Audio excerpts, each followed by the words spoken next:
আসসালামু আলাইকুম রহমতুল্লাহ।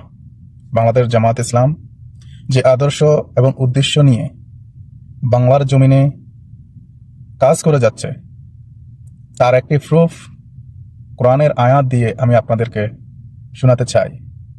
আল্লাহ রাব্বুল আলামিন বলেন, আতিউল্লাহ ওয়া আতিউর রাসূল ওয়া উলিল আমর। আল্লাহ বলেন, তোমরা আমার হুকুম মানো এবং আমার দেওয়া আদেশকে নিজের জীবনের সাথে সম্পৃক্ত রেখে জীবনকে পরিচালিত করো এবং আমার রাসূলের দেখানো পথ অনুযায়ী নিজেকে দুনিয়ার জীবনে পরিচালিত করো।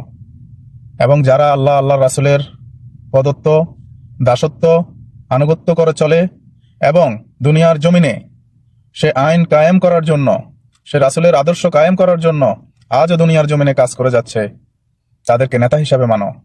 বাংলাদেশ জামাত ইসলাম সেই কাজটি বাংলার জমিনে তারা করে যাচ্ছে।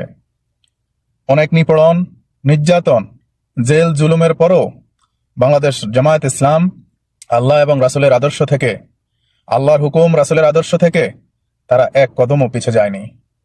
তো বাংলাদেশ জামায়াত ইসলামকে জানতে হলে, বুঝতে হলে আসুন বাংলাদেশ জামায়াত ইসলামে আপনি বসুন, তাদের সাথে কথাপতন করুন, তখন আপনি বুঝতে পারবেন বাংলাদেশ জামায়াত ইসলাম কাকে অনুসরণ করে।